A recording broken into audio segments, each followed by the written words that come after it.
Hi Sagittarians, good afternoon. This is Guinea Aneja. Welcome back to my channel, and this is your reading for the month of July. And as usual, I'm trying to do a little different, something better this time, which includes your health. That is the chakra cards. These are the cards for your 7 chakras. And seems like, well, you seem to be quite in balance. So संतुलन तो है आप लोगों में. Impartiality थोड़ा सा actually कहने के लिए कुछ बाकी नहीं छोड़ा इसने. जब सब कुछ बैलेंस्ड है तो प्रॉब्लम ही नहीं है. बस इस संतुलन को बनाए रखना और इम्पार्शियल इम्पार्शियल ये नहीं कि किसी कोई अपना है तो उस वो गलत भी है तो उसको आप सराहो, और कोई अपना नहीं है तो वो सही भी है तो उसको आप दुत्कारो. ऐसा ना करें तो बेहतर रहेगा, वरना आपका संतुलन बिगड़ जाएगा. प्रेम प्रकाश का संतुलन अपने मन में बनाए रखें और मेडिटेशन करेंगे तो बेहतर रहेगा. उससे ज़्यादा आपको ग्राउंडिंग की ज़रूरत पड़ेगी, तो ग्राउंडिंग पर ज़रूर ध्यान रखना. पार्क में अगर आप वॉक करने जा सको तो बहुत बेहतर, नंगे पाँव. लव ओरेकल कहता है reflection, give each other some space at the moment, trust and have faith that all will work out for the best. अगर इस वक्त आप लोगों में कुछ मन मुटाव चल रहा है तो एक दूसरे को थोड़ा समय दो ताकि दिमाग ठंडा हो जाए. एक दूसरे पे भरोसा रखो और ऊपर वाले पे भरोसा रखो कि सब कुछ ठीक होगा. आपका क्रिस्टल इस महीने के लिए है jet. Jet. Are you a conscious steward of the earth? Do you compost and recycle? Is there a part of your life that needs purification? Take responsibility for your footprint on this planet. Carbon footprint. Learn to reutilize and repurpose items that you no longer need. It may be time to let go of something that is no longer a vital, healthy part of your life. Let yourself release and clean out to make way for the new. वो jet कर नाम का एक stone है, आपको वो crystal इस्तेमाल करना चाहिए इस महीने. और वो कहते हैं कि चीज़ों को ज़ाया मत करो. पुराने ज़माने में जब कोई चीज़ खराब हो जाती थी, लोग उसको कपड़े को सी कर या उसे कुछ नया बनाकर, या कोई इलेक्ट्रॉनिक घड़ी वड़ी खराब हो गई तो उसको ठीक करा लेते थे. रेडियो खराब हो गया तो ठीक करा लेते थे. हर बार कोई जब चीज़ खराब हो जाती है तो उसे फेंक कर नया लाना कहीं की समझदारी नहीं है, क्योंकि ऐसा करने से आप हमारे एनवायरनमेंट को खराब कर रहे हो और इसके लिए आप जिम्मेदार हो. धरती माँ के ऊपर जो इतना गार्बेज इकट्ठा हो रहा है, अननेसेसरी गार्बेज, उसके लिए आप जिम्मेदार हो. ऐसा ना करो तो बेहतर रहेगा. ओरेकल कहता है the Miriam sacred vision. Choose to forgive in order to heal. See the light in all. Remember that love has no boundaries. ये भी यही कह रहा था कि लव ओरेकल कि एक दूसरे को थोड़ा वक्त दो और एक दूसरे को माफ करो. और ये भी यही कह रही है कि अगर आपका किसी से मन मुटाव है या मन में कुछ गुस्सा है, कुछ है, एक दूसरे को थोड़ा वक्त दो और एक दूसरे को माफ करो. सब में ईश्वर को देखो. ईश्वर तो हम सब में है ही, लेकिन हम भूल जाते हैं कि है. तो जब सब में एक ईश्वर को देखोगे, एक दूसरे में ईश्वर को देखोगे, तो मन में कोई मनमुटाव रहेगा ही नहीं.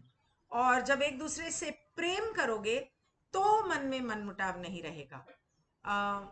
क्योंकि प्रेम की तो कोई हद नहीं होती, कोई बाउंड्री नहीं होती.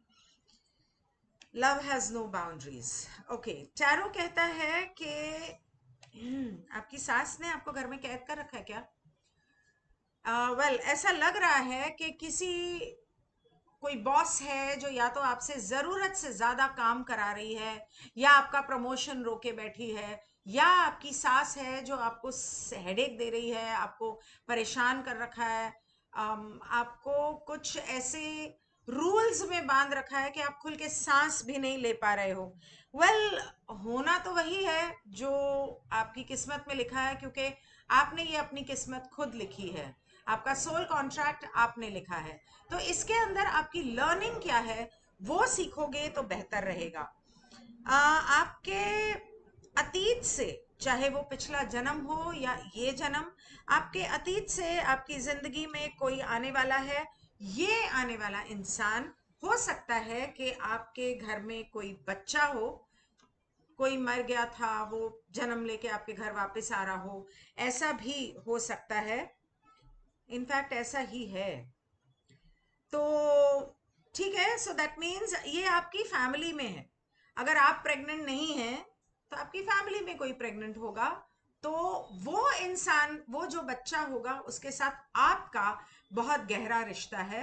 तो इस बात को आप ध्यान में रखें। हो सकता है कि वो प्रेगनेंसी अभी से थर्ड फोर्थ मंथ में हो, फिफ्थ मंथ में हो, और डिलीवरी शायद कुछ दिनों बाद हो सकता है डिलीवरी इसी मंथ भी हो जाए।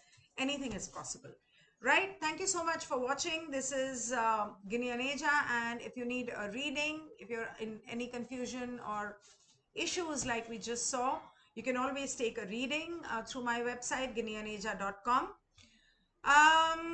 Most important thing is that okay, on my website my social media links are also there. Other than that, what's most important that I want to share with you is that 3 जुलाई को, और हो सकता है कि 16 जुलाई की अमावस्या को भी, लेकिन 3 जुलाई की पूर्णमासी को हम YouTube के ऊपर एक मेडिटेशन करना चाहते हैं। और वो मेडिटेशन हम इस धरती माँ और इंसानियत को बचाने के लिए करना चाहते हैं। 40 साल से सुनते आए हैं कि धरती खत्म होने वाली है। कोई कहता था 2000 में खत्म होगी, कोई कहता था 2012 में होगी। खैर, वो समय तो बीत गया, लेकिन वो खतरा अभी टला नहीं है। खतरा अभी भी है, और ये सच है कि ऐसा होने की संभावना है। और थी मैं इसलिए कह रही हूं क्योंकि इस वक्त जो धरती को खत्म करना चाहते थे या इंसानियत को खत्म करना चाहते थे, वो काफी कमजोर पड़े हुए हैं। और इस वक्त हमें चाहिए कि वो लोग जो धरती को बचाना चाह रहे हैं, हम उनके साथ मिलकर इसका मुकाबला करें। इसके लिए हम कॉन्फेडरेशन कॉलिंग की एक मेडिटेशन करना चाहते हैं 3 जुलाई को। बेहतर तो ये होता कि हम सभी एक जगह पर मिलते और एक साथ मिलकर इसे करते, लेकिन अगर ऐसा हम नहीं भी कर सकते तो आज की डेट में टेक्नोलॉजी की वजह से हमारे पास ये सहूलियत है कि हम ऑनलाइन कर सकते हैं, ताकि अगर कोई इंसान एक जगह से दूसरी जगह जा नहीं सकता तो अपना फोन या लैपटॉप ऑन करके हमारे साथ जुड़ सकता है, और वो भी उतना ही पावरफुल है। तो क्यों ना हम धरती के लिए और इंसानियत के लिए क्या आधा पौना घंटा नहीं निकाल सकते? मैं आपसे इल्तिजा करूंगी, विनती करूंगी कि आप थोड़ा सा वक्त निकालें और हमारे साथ जुड़े। 3 जुलाई को तकरीबन रात के 9 सवा 9 बजे हम ये मेडिटेशन करना चाहेंगे। मैं कल परसों में उसका लिंक यूट्यूब पे और हर जगह डाल दूंगी। Meanwhile, you take care of yourself. Thank you so much and goodbye.